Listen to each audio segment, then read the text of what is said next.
Oh, snap. Come on.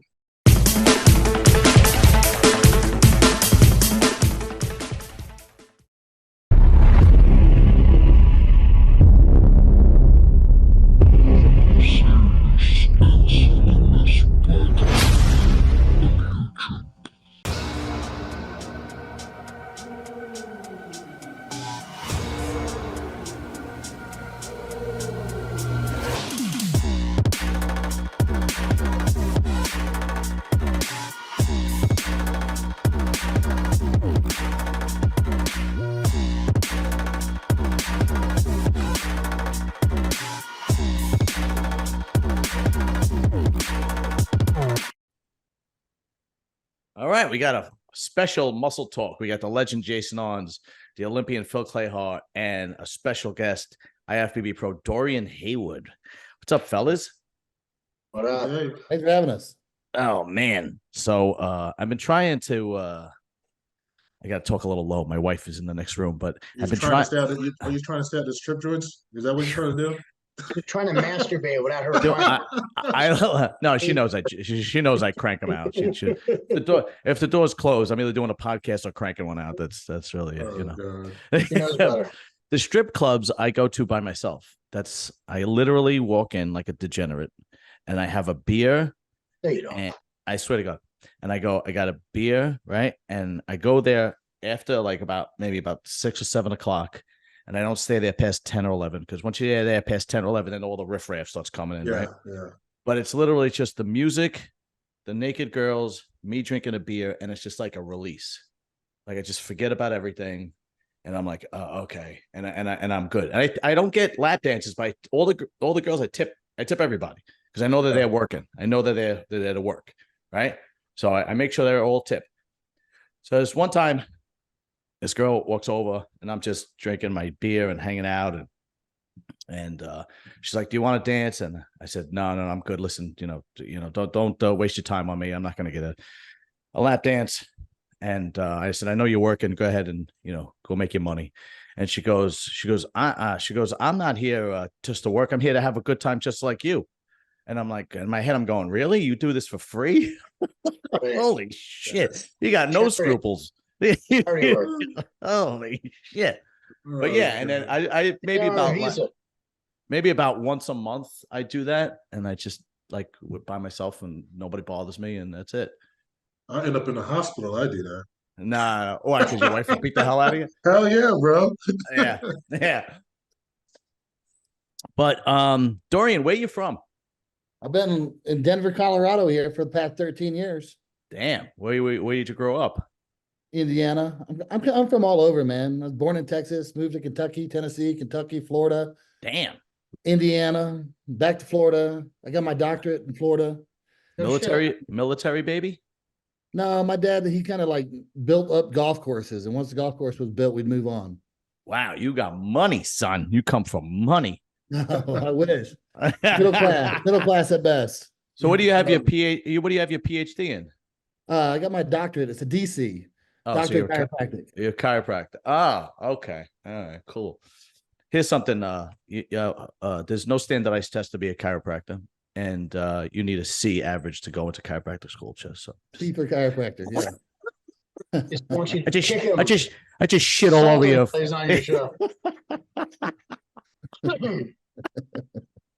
Or you can work in a sewer. Either or. That's what I do for a living. I'm underneath. I'm in the sewer. It's the most disgusting. And it gets worse because like sometimes the bugs get so bad that they're everywhere around you.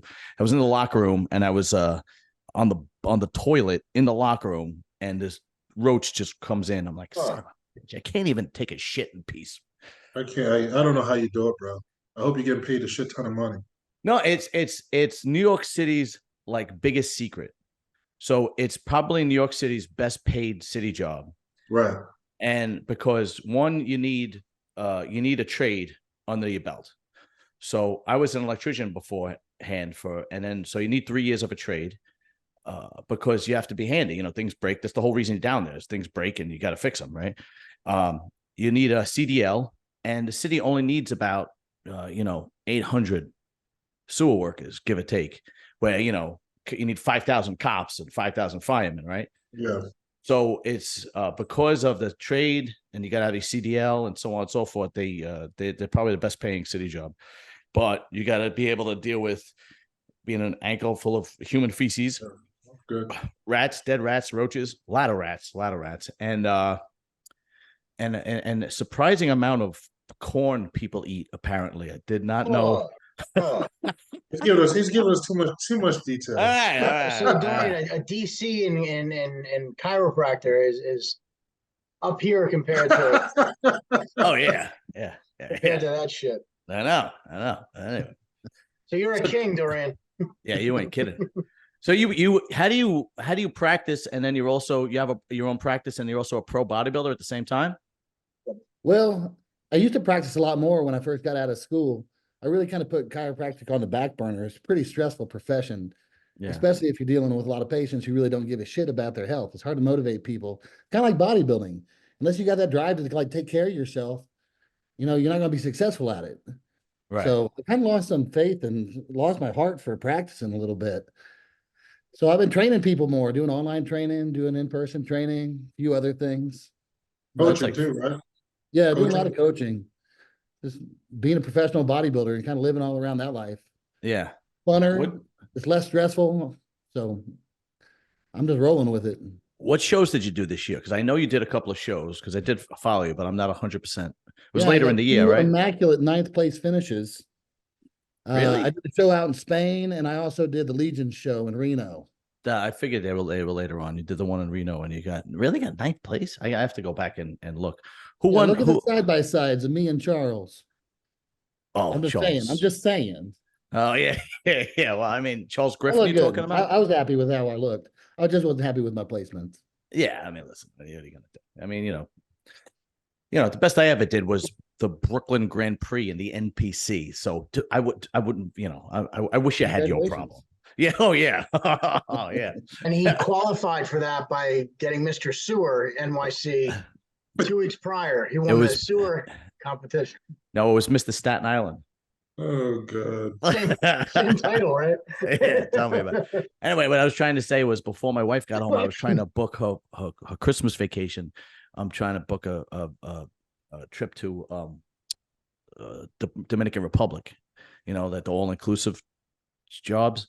And so I came home, and of course they're all closed. And I don't like booking online. I'd rather talk to somebody, and I don't know. I'd rather, maybe I'm old school or something, But I was like, and plus, maybe if there's like, because I'm looking at a couple of different places. So if whoever gives me the best deal, whatever. Anyway, so that's what I was doing today. Anyway, so I don't know if you guys saw, but I had Samson Dowda on. And he's doing the Arnold UK and the Arnold USA. Yeah. And I don't know if the rumors are true or not, but it's been circulating again that Heidi Chupin is doing the Arnold. I've been hearing that more. Didn't he come out and say it? He was doing the Arnold?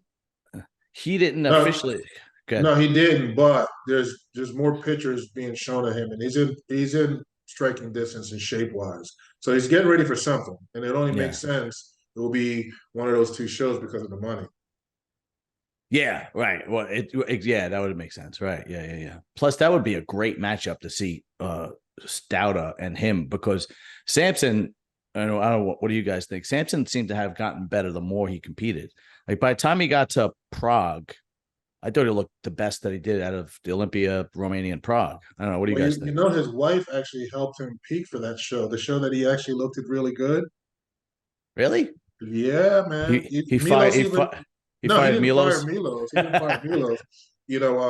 She just wanted to do it, and Milos, I guess they spoke about it, the direction she wanted to go. This is what I'm assuming, but he was okay with it, and he came in tight.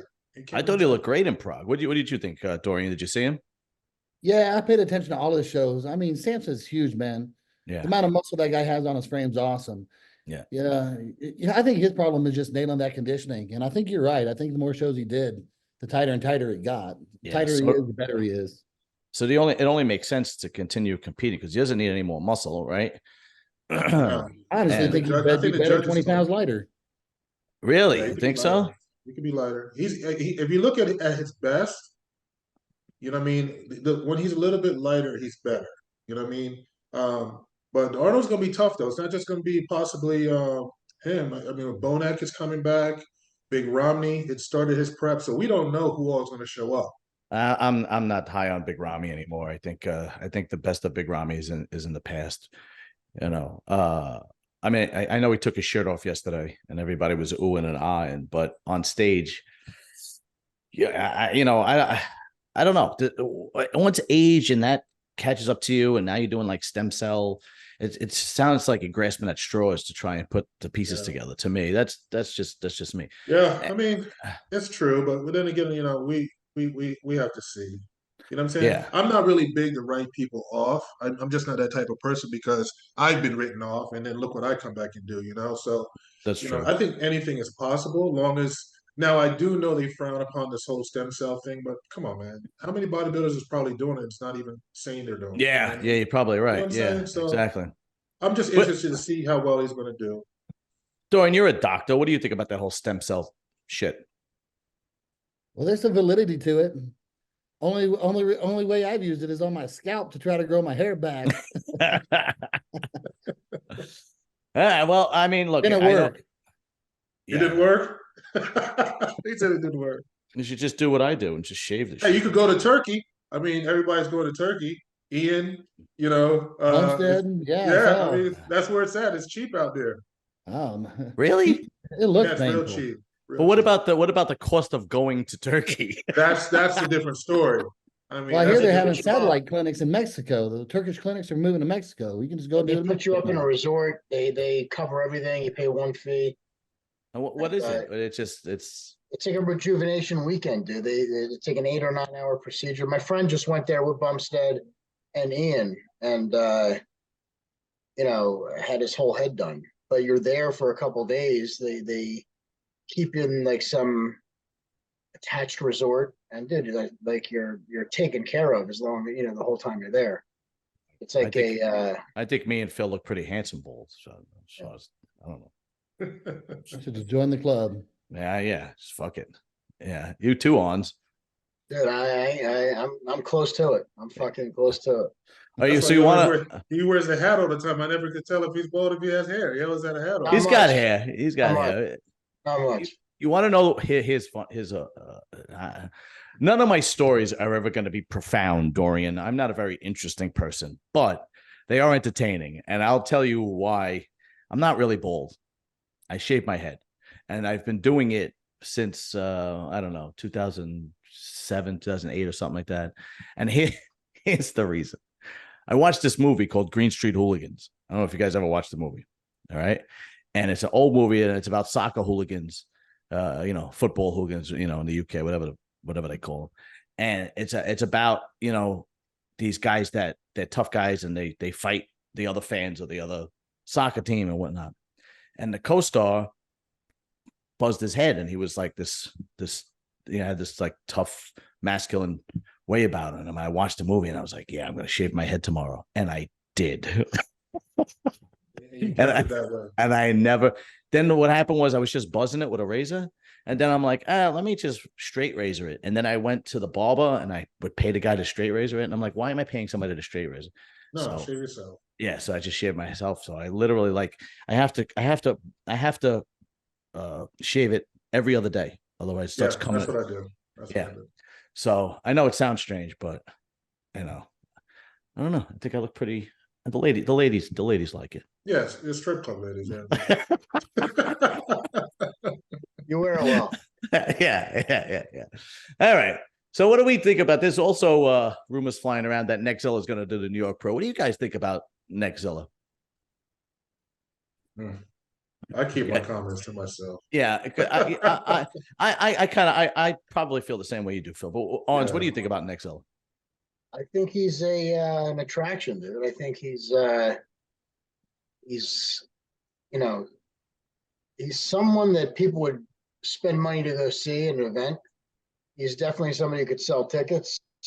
And he's a fucking beast, dude. The guy's. I mean, he's got to bring his upper body up, and his legs are It's really, Yeah. you know, at a different level than his upper body. But you know, the guy's got freakish size and freakish shape. You know, not in a you know, Phil Heath kind of way shape, but he doesn't have horrible shape. You know, but he's like having like a Mike Matarazzo of the early days, or like a Quadzilla. You know, like somebody who could. It's fun to watch. I haven't seen him compete on stage. It's a good comparison, Mike Yeah, Matarazzo. I don't know if he's entertaining. I don't know if he puts on a good show, but he definitely will draw. Hey, dude, he's needed. I think he's somebody who's needed nowadays. What do you think, Dorian? I think he's really impressive, and I think people pay to see the freak show. People want to see the freaks, and he is a freak. Yeah. I mean, from the calves, his calves and his legs look that of a bovine animal of some sort.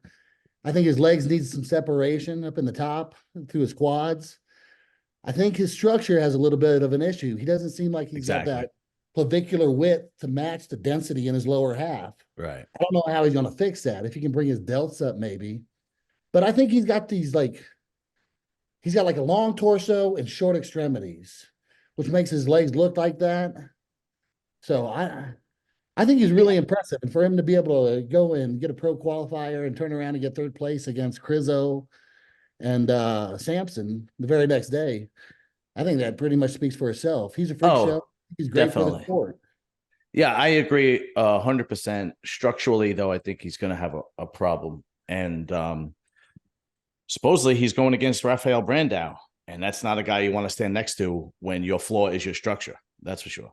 And like polar opposites. Yeah, exactly. And Rafael has been trying to put some size on. I don't know if he's still working with Aceto. I'm not 100% not working with Aceto anymore. And that guy, you know, he's kind of like a smaller version of Sampson. I mean, his physique is just unbelievably beautiful, and you know, he just needs more size. I'm a big fan of the freaks. Don't get me wrong. The Mike Matarazzo is a great comparison. Nexzilla is definitely a freak of nature. He's definitely going to draw. But when you put him up against guys like, the problem is a lot of people. There's a lot of good bodybuilders that have good structure now. I mean, Derek and Hardy and Sampson and Andrew Jack and Hunter, and you go down the line. Even guys that got third call out, like Phil and Roman Fritz, and I can't remember the other guys that were in the lineup. These guys have good structure, and then Quentin's coming back this year. That's another guy. Yeah, right. That's another guy we got to touch base on. But I think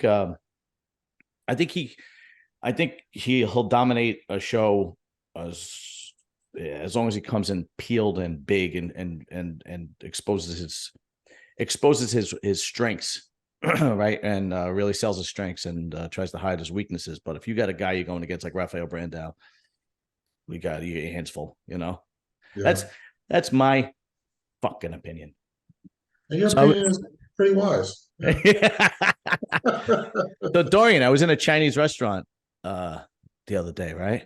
And and you know, me and my wife were talking, and you know, there's all this like anti-Semitic stuff going on with Israel and Gaza and everything. So I didn't know if there were any Chinese Jews.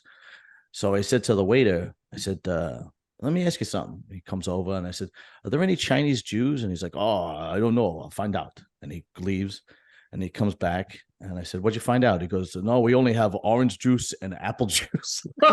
Oh, snap. Come on. One. That's a funny joke, Dorian. That's a good one, man. Right. That's a good one. All right.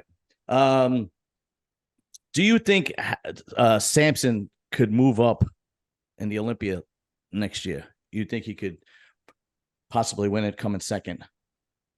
No. Not with those two, right? Not with Hardy and it's not even that. I think that if he comes in completely peeled, of course he could be. Just because his size, his height, his structure. You know what I mean? Yeah. If you listen to what Flex Wheeler said, I mean he's really blunt with it. He was like, you know, I don't know how an open competitor with that structure and that height between Andrew Jack and Sampson gets beat by true 212ers, you know, and he went on and on and on. Because structurally, the taller competitor structurally flows a little bit better. The smaller guys, yes, they can put on tons of size and density and so forth and so on. Sampson's problem is he has to come in peeled. Yeah. That's the thing. He comes in peeled, then there's a big problem for everybody. Right. Now, speaking of Andrew Jacked, I hold the same opinion. I think that guy just needs more size because he's got such a huge frame that when he stands next to guys like Samson and Hadi, he kind of looks a little stringy. So I don't know what happened this Olympia. I'm kind of like waiting for him to do the Samson thing where he just breaks out and it's like, oh shit. But what do you think, Dorian? You're comparing apples to oranges with these guys. Good. Both Hadi and Derek are previously 212 guys. If you look at their height, they've got a totally different structure than Samson. Do I think Samson can move up? Just like Phil said, I think if he's peeled, he could be Mr. Olympia, but he has to be peeled. And I think the bodybuilding world would favor to see some of these taller, bigger framed competitors. They just got to show up. And Andrew Jack's another good example. I think if Andrew could put on a little bit of size, he's got the structure and he's got a graceful flow to his physique. And I think this is going to be kind of dominant potentially over some of these shorter guys. I think there's going to be a shift in this in the next couple of years. Yeah, it's very, very possible. Why do you think Samson has a problem coming in diced? Do you think it's a genetic thing, or do you think he's just not working hard, or what do you think? I'm not going to say he's not working hard because the guy trains like an animal. I watched that's for a sure. couple of his training videos. Right. I think because I look at a lot of coaches, I look at the different athletes I coaches, and all these athletes, majority of them come in looking a certain way. If you look at some of the athletes that Milo deals with, a lot of them are freaking peeled to the bone. I mean, really sick conditioning. Yeah. So I think it's probably a personal choice. Probably he doesn't want to suffer with eating, because I know he likes salmon. He loves salmon and a lot of red meat. And I watched one of his diets that he was prepping, and it says the diet stays the same through off season and competition prep. They just cut back on the calories and start lowering the food. So I think it's the suffering. You know what I mean? That's just my opinion. I believe that if he really says, the hell with this, I'm ready to suffer, he's not far off. He just has to get it done. You know what I mean? So I think that's really what it is. It's how bad you want to suffer to bring in that condition. Oh, is he the kind of guy that if he suffers, he's gonna go flat? Is that a possibility? Well, I didn't know that about him. What Phil had just mentioned. Before Phil mentioned that, if you would have asked me, what I think it is, it's either two reasons. It's one, he's lazy and doesn't want to suffer or sacrifice. Or two, he's taking something a little too close to the show that's making him retain a little bit extra subcutaneous water, or keeping him, a little more swollen looking than a refined, look that I don't mean dehydrated in the sense where there's no fullness to your muscle bellies, but a little bit more sacrifice. But now knowing what Phil had mentioned, dude, if that's the case, that's just fucking laziness. That's just, not, and I don't know if that's the case, but based upon, what we just heard, but no, if he sucks down, dude, there's no doubt about it. He could win next year. He has that kind of physique where, and to add to what Dorian, just mentioned, I think Hadi and I think Derek have to really be careful this year, because they're on the verge of 2 or 3 more pounds of muscle on their frames is not going to complement their physiques. They're too fucking short. It's not that good of a look where Samson doesn't need to be 300 pounds. He could suck down another 5 or 10 pounds, really, really shrink wrap that look, come in fucking diced and take that title away from everybody. And they'll all be looking like what to do. And at that point, there's nothing to do, dude. You've already ruined your physique. So if these guys start pushing the size game, I don't think it's going to work in their favor. Where somebody like Samson, he could bring the same physique next year, just dry out a little more and dominate the top spot. Do you think that was the problem with Clarita? He was pushing the size, and he kind of Sean looked like I mentioned in the podcast before, dude. It's too much. It doesn't look good. You know, there has to be a line where, and not to use the word mutant, you know, but, you know, like Nick Walker, but Nick actually wears that better than they do. You know, those guys have good shape and have damn near perfect structure, and they're distorting it. They're fucking it up. Dorian, piggyback off that, as far as, do you think Lunsford, Chupin is gonna push the envelope a little bit too much and have a problem like Clarita, or do you think that they kind of know better at this point? I'm not sure, to be honest with you. But yeah, I think just like Jason said, extra weight and isn't going to enhance their physique, just being heavier. But kind of going back to the point with Samson, it's like I don't know Samson well enough to really comment on him. And it's a loaded question, and why, you know, he's not nailing that conditioning. Is it something he's doing? Is there like some type of insulin protocol that he's trying to do right before the show to blow him up and make him huge? I think a lot of guys think Samson might be one of them. Bigger's better. The dude was on stage at what, 300 pounds almost? That's crazy. Yeah. It's like Ronnie Coleman. He gained 20 pounds in 2 years. He gained 20 pounds year before last, and he gained another 20 pounds. So he put on total 40 pounds in 2 years. Wow. But he has a different type of muscle than a Ronnie Coleman. You know, Ronnie, nobody's Ronnie. Ronnie came in hard. What's that? Ronnie came in hard. And I think Ronnie, he looks soft. Ronnie at 270 would blow these guys away at 300. Yeah. It's just, it was dense, raw muscle. You know, it's a different look than what these guys have now. It's just different. But yeah, like, you know, he has the shape, definitely has the size, just a matter of refinement. Yeah, Ronnie, I say this all the time. Ronnie is, you know, he is the Muhammad Ali of bodybuilding, right? He is the one in a million. He's the you know, the guy is like, the guy has his own category. He would still be Mr. Olympia if he was in his prime today in today's generation. That's why I don't like really. It's difficult to make comparisons to him because he was so great that he crosses generations. You know, it's kind of like a Michael Jordan. You know, it's just he was that phenomenal, and it's a little tough because nobody's. I mean, that guy could have did anything, you know, and he was going to be Mr. Olympia. I mean, you know, he was that gifted. Is it possible that Samson has the same issue as like an Akeem, where it's a little bit genetic, where his skin is a little thicker, or is it basically is that a possibility? No, I don't think that's a possibility, because Akeem, about 2 years ago, probably 3 years ago, when he won Chicago, that was the best Akeem we ever seen. We never saw it again. Yeah. You know what I'm saying? But once again, it comes down to, I just hate to say it, I continue to learn about it, and Blue continue to preach about it. It's just a level of suffering, man, that you have to be able to be willing to take yourself to a whole different place. And also, too, his coach, I mean, Milos believes in the size, less conditioning for him, not for all his guys. And that's what he keeps preaching, because he believes that's bodybuilding, you know. But you know, in somewhat yes, but also if you hear people saying if he comes in tighter, that's all you keep hearing. Right. If he comes in tight, he comes in tighter. So you got to get to a point where you say, you know what, I'm not getting any younger.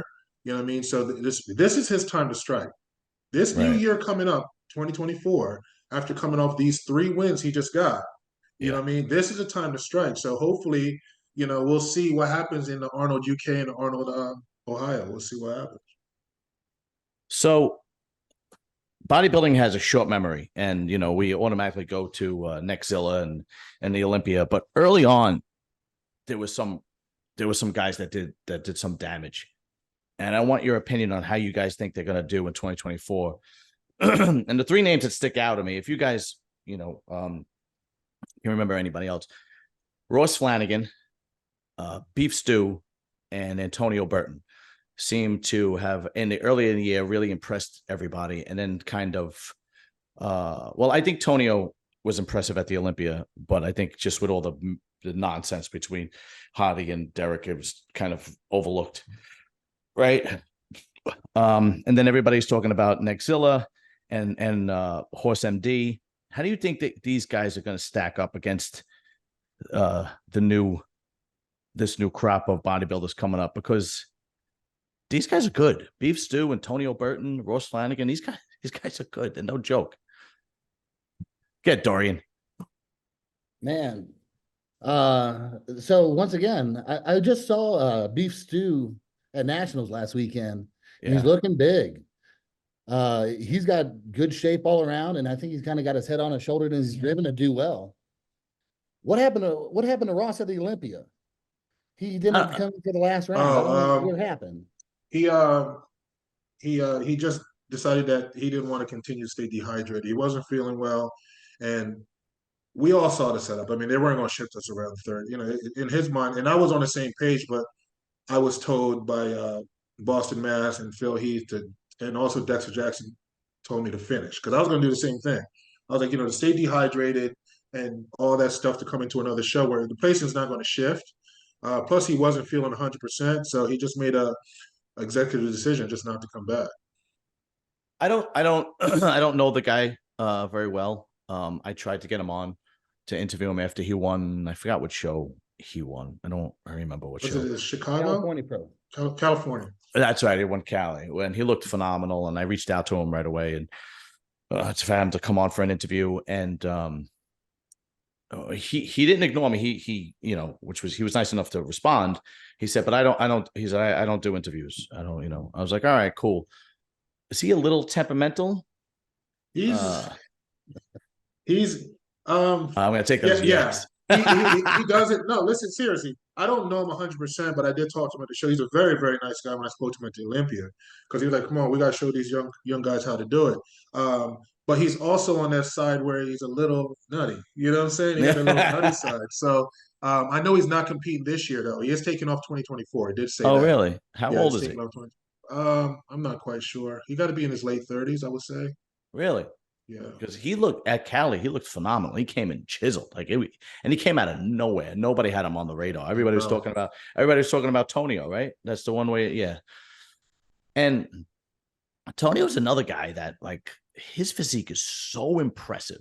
That round, bubbly muscle and that small waist, and it's just so impressive. Yeah, and he's in shape, and he's just genetically gifted. And I really feel like all the hoopla over, Derek and Hadi, we really missed talking about how good Tonio looked at the Olympia because he broke the top 10, right? I believe he came in 8th or 9th. I don't remember exactly. Right. And he's a young guy. He just won the New York Pro. He broke the top 10 in the Olympia. That's a Hall of Fame career right there for most guys. And it was kind of overlooked. What do you guys think? Do you think he has the ability? Do you think he should push the envelope as far as putting more size on, or do you think he needs to just stay the way he is and do the structure and lean game? Arms, get. Tell him, Arms. He basically just said it about the other two that took Derek. He's go ahead, tell him. He's going to say pretty much the same thing. Yeah, he can't distort that look. That's what he has going for him.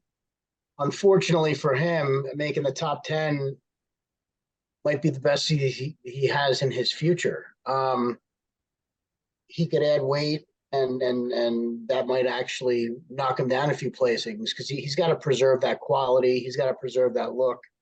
Unfortunately, he's in a class with some guys that are fucking big, and he looks more like a 212 guy,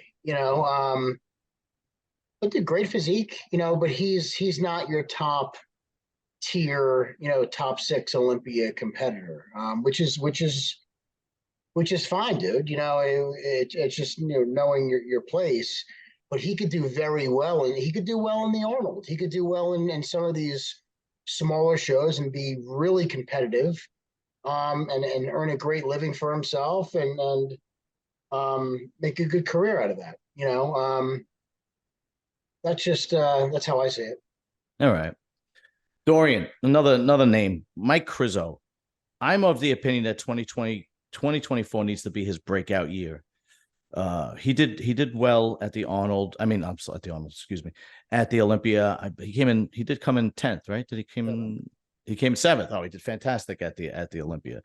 But there's been a lot of hoopla, and he has a lot of size, and people talk about. And again, I really feel like if that nonsense with Chupin and Derek did not go on, we would have been talking about this, right? But that's all anybody was talking about for a month after the fucking Olympia was, Derek's death threats. It was ridiculous. Yeah. But what do you think? Do you think this should be? He should come to the States, do a New York Pro, do a Chicago Pro, so on and so forth. What would you, if you were his coach, what would you say to a Mike Krizo to get him ready for 2024? You asking me? Yeah, I'm asking you. He said you asking me. If I want to be critical about these bodybuilders, we're talking about the best bodybuilders on earth, and I respect all of them. Right. So I'm not talking shit. So this is just kind of a coaching mind and me being critical. Krizo's got some of the best arms in the game. His shoulders are sick. Yeah. I think he's got some kind of a kinetic issue where he doesn't train properly. If you look at his lumbar paraspinals, they're monstrous, and it totally compensates for whatever his ass should be doing, and it isn't doing. I think from the back, he's very weak. His back isn't that, like, he's got good erectors, but he could have a better back and he could have better glutes. He just needs to start moving right. I think there's an issue with his training. I think he's kinetically off. Translate that for me, Phil, please. He's saying in layman's terms, right? Dorian's gonna come with these freaking high-tech words, bro. Yeah. So if I could jump in. Go ahead. So he looks structurally off, is what Dorian's saying, and Dorian's 100% right. It looks like there's something missing. To be honest, Dorian, I don't know if it's from training. I think that's just his physique. I think that's just the way his body composition's made, his skeletal structure's made, and when he goes through these movements, that's muscles that get activated more than others. I don't know if there's really any way around that for him. He's not like a Dennis Wolf, who had shit popping everywhere. He's missing in certain areas, and can he maybe specifically engineer his training a little differently? Probably. But I don't know if the end result's going to be much better. Dorian, if what you were trying to say, correct me if I'm wrong, do you think he needs to move more free weight as opposed to machines? Is that what you're trying to say? No, I've studied his motion. I've proven this to myself. I've watched how he moves and I watch how he trains. When he's trying to do like squatting motions or like a bent over row motion, he's not keeping his back straight. He's rounding his back and he's using those paraspinal muscles. If he squats down, he lets his ass roll under him and he uses his lumbar paraspinals to create that extension instead of his ass and his glutes to move that weight. He's using his low back muscles instead of his glutes. And I think it's a muscle patterning thing that he needs to kind of like, he needs to like start his training over. I think his bad patterns from the get-go that just translated into what his physique ultimately is. He sucks. And also he's got to me, it looks like he tries to pick some of these safe shows.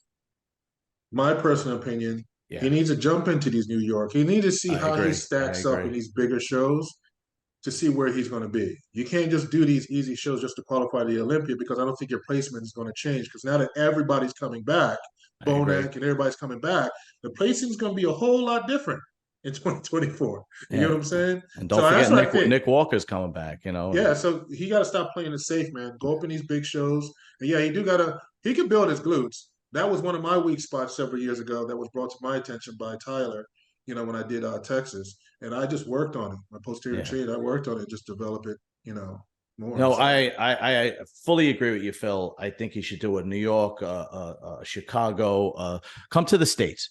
Because people want to see him, and he doesn't suck. I was breaking chops. It was trying to understand what Dorian was saying, but the guy is a good bodybuilder. He doesn't suck. I was only breaking chops, but I fully agree. I think he needs to come to the States.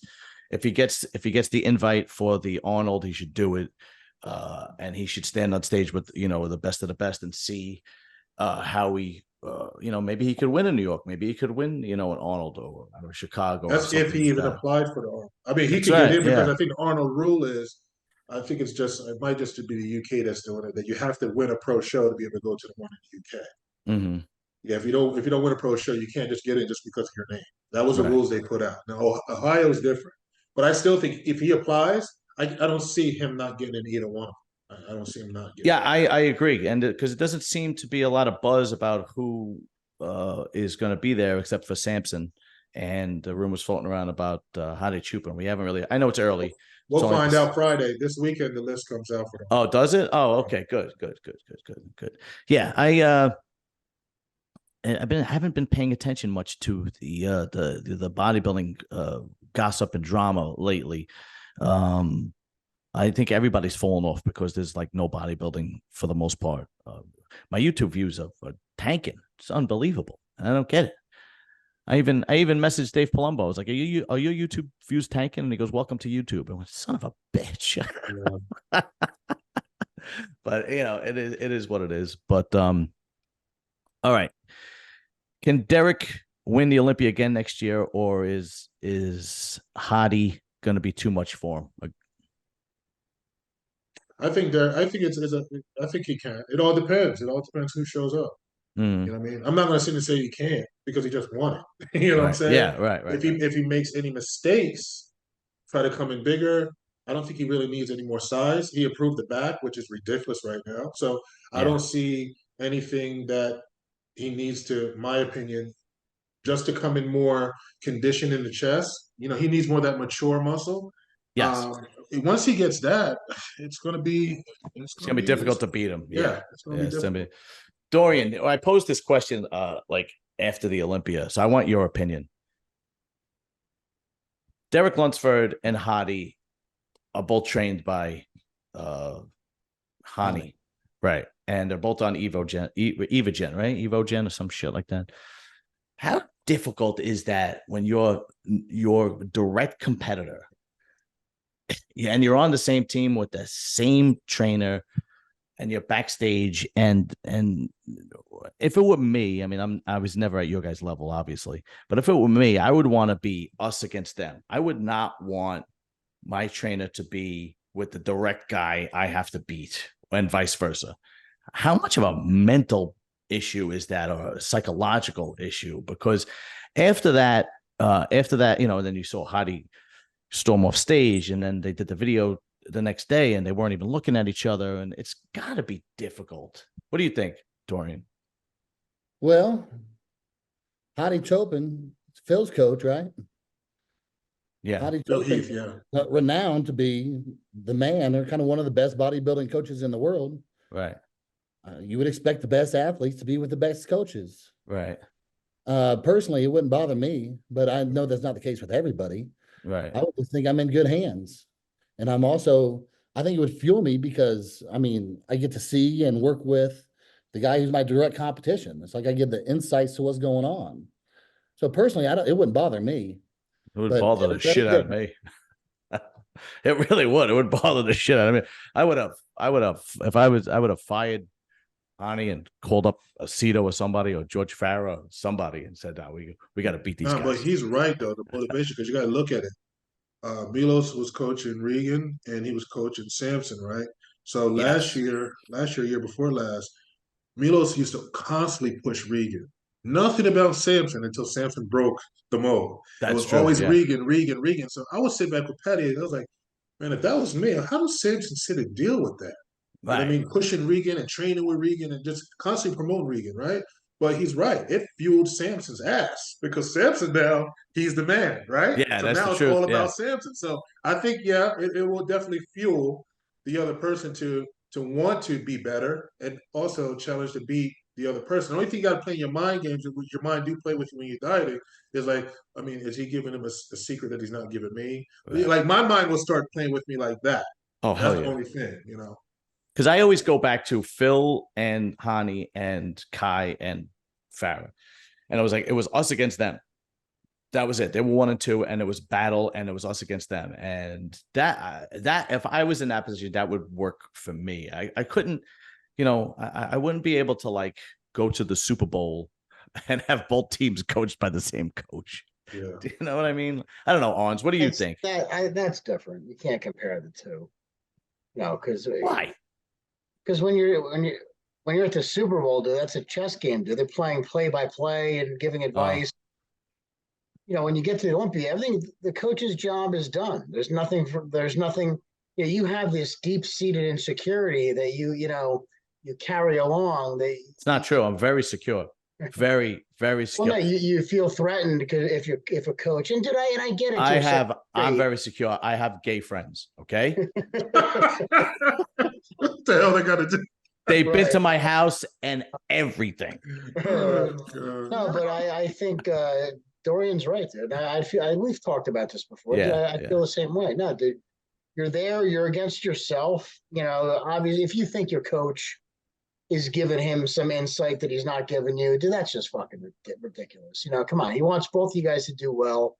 Whoever wins is going to be his best friend for the next couple hours, and then, you know, it's back in the training room the next day. It's back in the lab, you know. But yeah, it shouldn't bother anybody. And again, it's not like it's football or it's not like it's boxing where you're in somebody's corner and you're telling them how to take the other guy apart.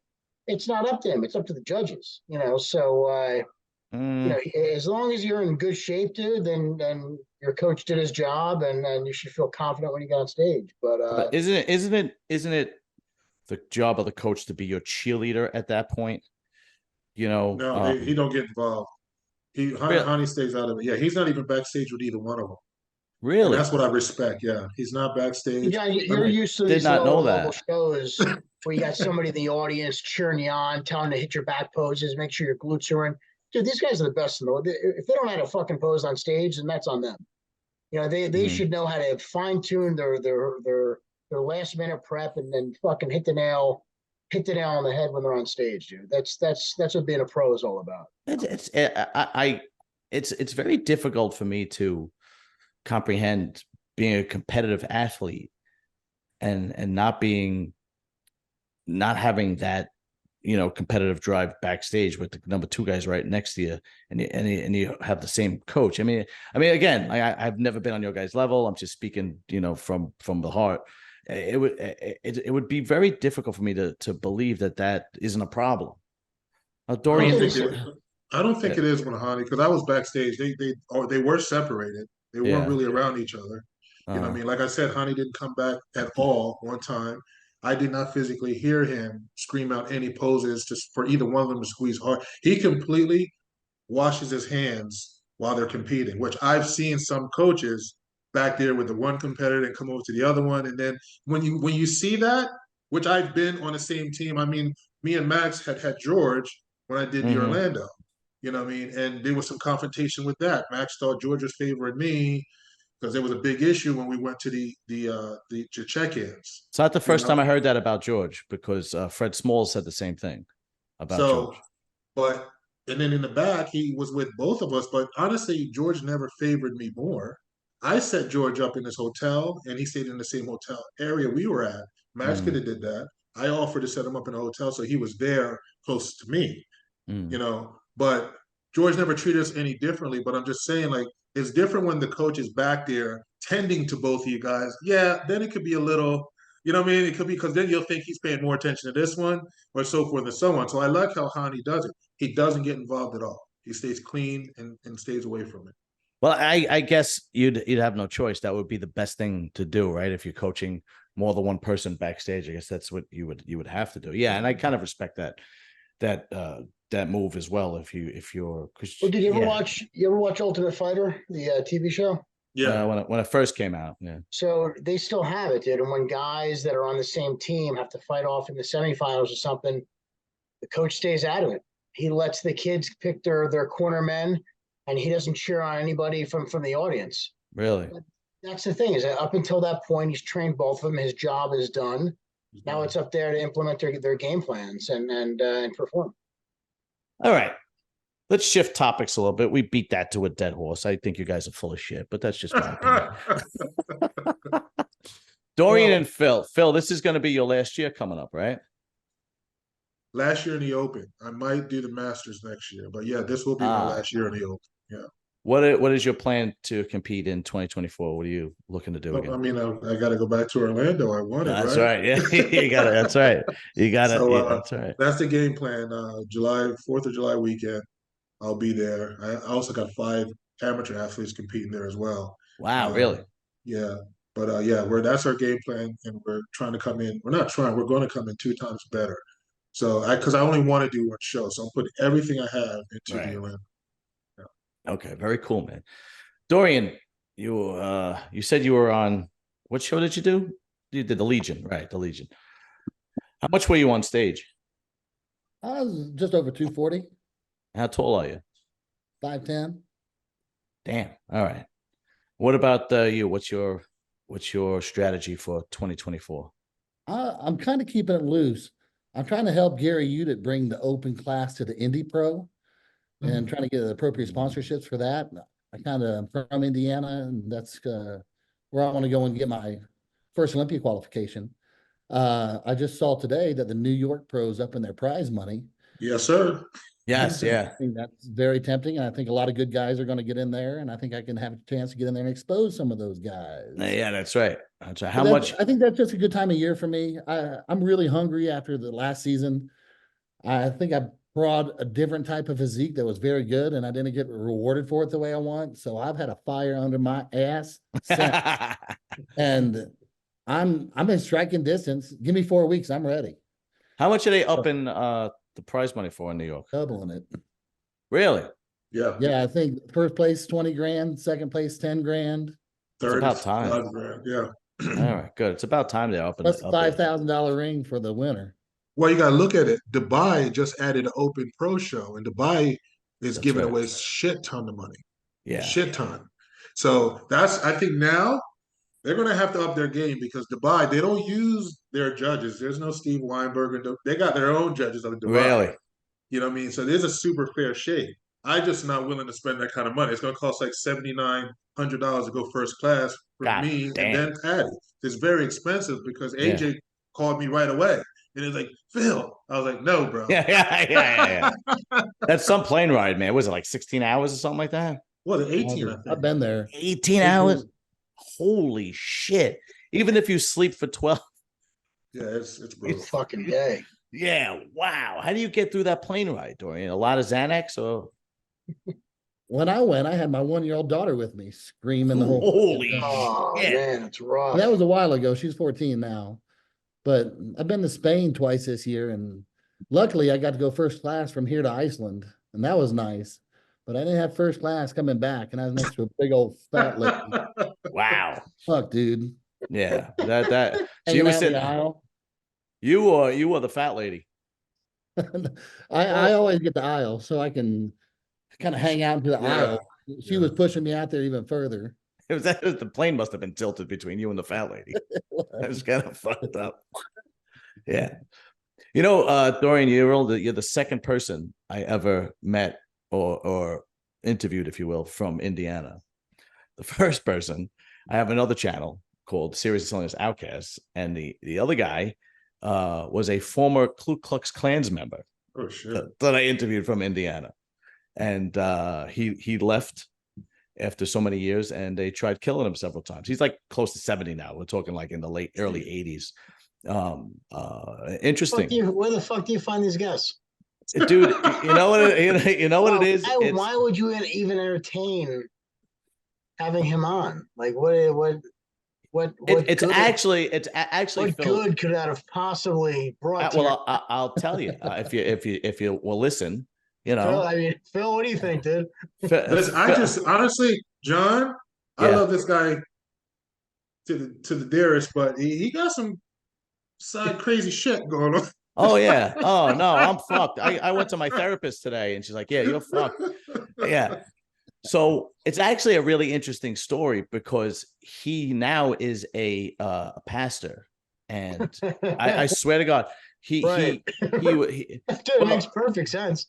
Yeah. Well, let me explain. All right. Fucking. Please do, because He was in the Klan from 16 to 20 years old. He was obviously just like any other gang. He was a lost kid. Oh, right? so that's fine. Can you let me? Jews and blacks he sacrificed? No, don't worry about that, dude. Don't worry about that. Can you, Jesus forgives us for our sins, okay? Sure he does. Can you let me finish, Hans, for fuck's sake? So he actually finds out that one of the other Klansmen wants his spot, and this guy is a very violent guy, and he was afraid. So he figured, let me call some. They have all strange names, the Grand Wizard, some shit, right? I don't know. So he says, is there anything I could do to get on the national level? Figuring if it puts me up on the national level, this guy could take my spot. I don't have to worry about him, blah, blah, blah. So the guy tells him, we need spokespeople to spread the word of the Klan. And the Klan believes that they are the one true Christians, right? So he says, kid's only 20 years old at that point, right? And he says, I don't know how to do public speaking. I never did that before, And the guy says, it's not difficult. Go home, read some passages in the Bible, put it together with what we believe, and then just, speak the word. And he went home and he read the Bible. Phil, I'll send you the interview, Phil. And he read the Bible and he was like, this is not what they're teaching me that Christianity is. And he said there was one passage, he quotes it, I don't know, I can't remember, where there are two people that are complete opposites, and they do not have anything to do with each other. They're separated, and the Klan tells the story from the Bible, and then they stop reading the story right there. But then what happens is, if you continue reading the story, they put their differences aside and work together. Yeah. But But the Klan actually cherry pick it. Right, exactly. And then what happened was, what goes on today, dude. Yeah.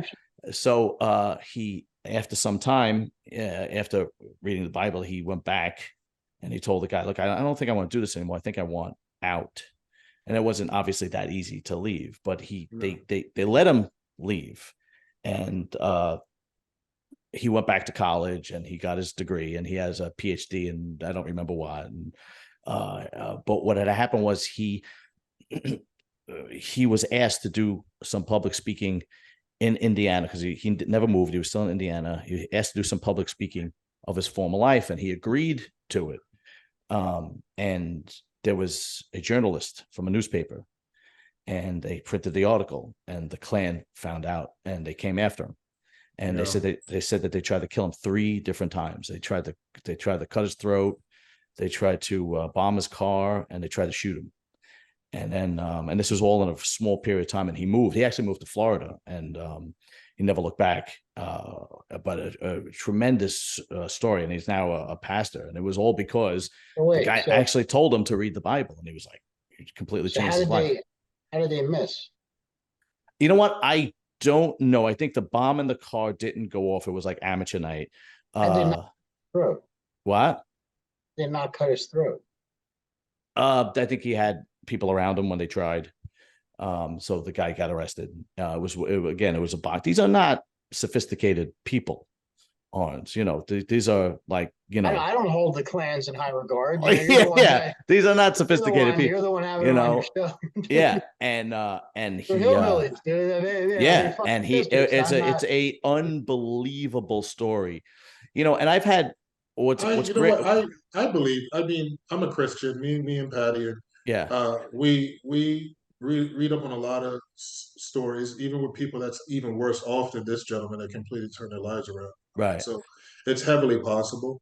So there's nothing wrong with it. I mean, listen, we all I wasn't the greatest kid growing up in my day either, being the only son to my mom. So I made some stupid choices, but look at where I'm at now. So I believe, me being a Christian, everybody can change regardless of what. I mean, there's a story about a gentleman where this guy killed his son, and he ended up adopting the guy that killed his son. Wow. You get what I'm saying? There's some powerful stuff out there. So I totally understand. I totally get it. And what's funny is that when he told me the story, that was the only person I had on that made a change without any consequence. So what I mean by that, I've had other like former mafia guys on and 1% bikers on, and they all made a change after they got arrested. And they're like, oh, well, you're looking at 30 to life. And they're like, well, fuck that, and then they turn state's evidence. This guy changed because he just fully scripture. Yeah, exactly. So it's a hell of a lot more of a moving story than the guy that was looking at 30 years to life and go, I'll give you whoever you want, forget it, and then come. That's a good analogy, because most people don't fix their paths until they hit rock bottom, Right, so right. Good analogy. Right. But no, it's a tremendous interview. Yeah, and I've had some strange people on that channel. But so let me ask you a question, John. Go ahead. Where do you believe in 2024 the stage of bodybuilding, the direction you believe it's going to go? And that's me even throwing in the whole big politics things that's going on.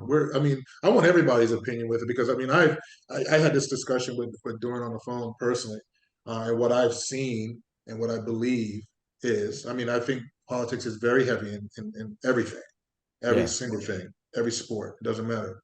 But yeah, you tell me what you think. As far as it, be a little bit more specific. As far as okay, like. I'm gonna honestly say there were some shows that Dorian did that I believe he should have been a couple places higher, right? Right. But because of quote unquote certain names that's in the show, they get a better look. Mm-hmm. And it's been in a lot of shows. I've seen, I'm not gonna call them names, but I've seen a competitor. Actually, Dorian was at that show. I've seen a competitor that was completely off, but still got put in the top 3. Completely off. Yeah. You get what I'm saying? Because of his name and the time he put in the sport. So I guess I'm trying to see, like, do you believe anything possibly changing, or it's possibly going to get worse? I want everybody's opinion. My opinion is I think it's getting better. I think it was worse years ago. I think it's still difficult. I think politics still has a lot to do with it, and it's not just bodybuilding. There's a lot of I tried to have a couple of girls on about the female bodybuilding Olympia, and they wouldn't come on. They believed a couple of girls broke the top 5 that shouldn't have, and I agreed with them. I think that name recognition and the amount of money that is okay, perfect example. Okay, I'm just gonna throw it out there. You guys don't have to. Me and Arns had talked about this when Regan Grimes and who was the guy he went up against? Nathan D'Asha. And Nathan won, and then Regan won. I didn't think Regan should have won that. I thought Nathan should have won that show. But you look at Regan's social media following, and it is enormous. It's enormous, and there's nothing you could do to convince me that they didn't want him at the Olympia, because he has 2 million or 1.5 million followers on Instagram, and that's more eyes on the Olympia. That's more eyes buying the live stream and so on and so forth. So there's nothing you can do to convince me that because it was not much different from one show to the next. But that's what I'm saying. You just nailed it. I think it's going to. I think it's getting better. But I think it goes into a different. I think the social media aspect has a lot to do with it. I think the social media following has a lot to do with it, because look, let's call a circle here. Money talks, everything else walks.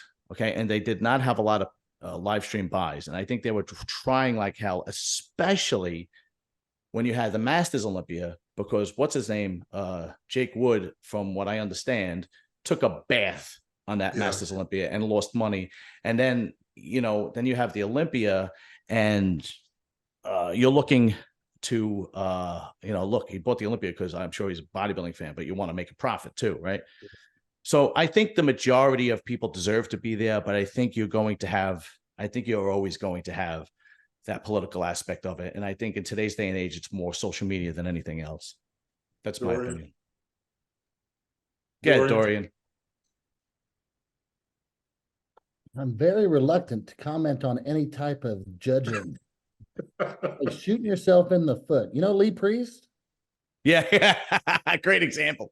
I've got opinions, but I don't know if it's smart for me to say a damn thing. And I'll respect that. You don't have to, man. Don't worry about it. But Arns has absolutely no problem voicing his opinion. Get him, Jason. Dude, I'm a promoter of the NPC. So I have. But look. To be honest, the question being, what direction do I think bodybuilding is going to go in? I'm hoping it goes into a direction where it really rewards the best physiques, and the best quality physiques get up there. And I do think we need to kind of tone it down a little bit with these fucking overmorphed physiques that people look like they're pumping themselves full of God knows what. And, you see people dropping dead every other week, and it's a bad look, and it's a black eye for the sport. I hope they start rewarding more of the streamlined, classic-looking physiques. That's my opinion on that. Yeah. On the opinion of politics, you have to realize it's no different than it was in my time than it is now, except it's more accessible now. So these guys they're on their phones, and they're posting, and they're putting shit up 24 hours a day. So the judges are human. So you are prejudged before you even get there. And at the end of the day, this is a business, so are the best fighters always going to fight in the number one contender spot? No, it's whoever's going to draw the money and draw the crowd. And bodybuilding's no different. They want to bring guys that attract, and not that it's going to shit on some of the other physiques, but there are some other guys that might have to pay their dues a little harder than some other guys because, hey, look, dude, I like this guy, but this guy's going to bring 20,000 viewers to the live stream, or he's going to fill the arena with seats. That makes more sense as a promoter, as a businessman. But there still has to be some judging that goes along with it. It can't be so clear, dude, how the fuck did this guy get in? And the fact that it is, a subjective sport where you have 9 people giving 9 different opinions, they have that in their favor, right? So politics is always going to be, but I hope with politics being in the sport, I hope it goes more towards the side of rewarding these better looking and more pleasing physiques. And so these guys don't feel like they got to continue to hammer shit each year to come in 3 or 4 or 5, 7 pounds heavier and distort the look, and deliver a better package for the viewers. And I think with that in play, you'll have more viewers, you'll have more live streamers, you'll have more attendance. People want to see good quality physiques. Yeah. I'm 100% on board with 100% what he just said. I back him for president. Thank you, Phil. Because thanks, Phil. Listen, at the end of the day, you know how I roll, John, and I'm the same way on any podcast. I have the right to speak on my opinion and how I see things. I think people respect actually me more now than ever because I know all about having to earn it. They were very hard on me throughout the years. You know what I mean? Even taking second to Ian should have never happened. Even going to Texas, I agree. And I brought in a better condition. They were very, very hard on me, and they still are for some reason. But what I do is some people say, Phil, how you keep coming back? How you deal with it? I'm not going to have nobody make me quit. I'm going to step out when I want to step out, so I continue to prove myself. And I think that's what really helped me, not just come in good shape. I think that's what they respected when I came to Orlando. This guy ain't going away. Yeah, as much as you know what I'm saying? He's not going away. So I just believe on always speaking up. And I'm 100% what Arm said. I just think, I do believe social media got a lot to do with a lot of things. But then again, you got to understand, some of us have full-time jobs where we don't have that capability to do that. But we are putting in our time, blood and guts and hard work and dieting and doing the same vitamins everybody else is doing. But then you walk away, you're not getting no money. You're not getting rewarded for it. So that's what bothers me more. And I will always speak up because I'm going to speak up for the guys that are in the place that I used to be. And I'm never going to hold my tongue because, hey, listen, if a judge wants to judge me based on what I say on a podcast, then that's fine. You know what I mean? I have a job. I'm going to succeed, but I want to see bodybuilding, just like Arnold says, just start going in a positive, healthy direction. You know what I mean? Where structure, flow, and all that's in play, where you're not making the younger athletes that's coming up thinking, well, now I got to do 10 times more to be like this guy and that guy. You know what I'm saying? So, Arms, you nailed it, bro. 100%. Thank you. Thank you. Yeah, I think you get to a certain point in your life, and I'm at that point where I just go, fuck it, I'm just gonna say what I want to say. Yeah. Whether it's a joke or whether it's an opinion or whether, and I caught a lot of shit about, I had my opinion on Larry Wheels. I had my opinion on Nathan Diasha. Oh, he came at you. Oh yeah, big time. And I caught a lot of shit, but I just, it gets to the point where it's like, man, I'm 47 years old. And I don't give a fuck anymore. Like if it is what it is. And the viewers respect it. Like the viewers, if you're not transparent, people will figure it out immediately. If you're full of shit, if you're a phony, people will figure it out immediately. Yeah, and just so you know, not like Dorian, I respect what you said, but not speaking up is not going to make the judges favor you anymore. That's just how I see it. I mean, Dorian is a great athlete. I mean, me and this guy competed against each other, God knows how long ago, in my first Tampa Pro way back when. And I've seen his improvements, his hard work as he came up. And I firmly believe each time he competes, I just don't see the rewards that I believe that he should get in placement. You get what I'm saying? But at the end of the day, like I said, I speak up and I'm going to speak up. Patty's worse than me. She gets she gets into Steve's face, she gets into Tim's face, and she wants answers. You know what I mean? Where I'm more laid back, I just don't do it there. Yeah. But you know what I mean? That's why she's a ride or die. I mean, she's going to push and fight, for me regardless. But sometimes we as athletes, just like Arnold, when I was telling Arnold, we did that one podcast, and I was like, well, probably I should sugarcoat it or not. He said, no, speak your mind and speak up. And ever since he said to me that day, I'm just going to do it because he's 100% right. I'm a professional athlete. I believe that we have the right to speak our mind on our craft that we're building and the sport that we're in. So we have the right to speak up respectfully, but have the right to speak up to, let the viewers know how we feel. If they like it, they like it. They don't, they don't. That's the way it is. Dorian, I'm going to give you the last word. Do you want to say anything to that? Or?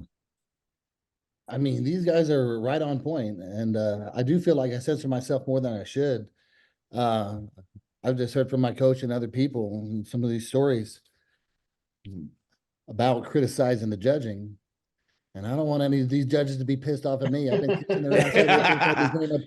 It'll come. It'll come. Your time is going to come. It's inevitable. I mean, like Phil, me and Phil respect each other for a very similar reason. We're both good pros, and we both witnessed the hard work that we put in. We want to let our physiques do the talking. We don't like the political bullshit. We want to show up, and we want to be rewarded for our improvements in the physique that's on stage, not our fucking social media. Right. I'm to a place right now where I've tried everything. I brought a physique to the stage that's good enough to win a pro show, and I've been denied more than once. Yeah. So fuck it. If you can't beat them, join them. Go check out my YouTube, Dorian Haywood. Check out my Instagram, Dorian Haywood IFBBPro.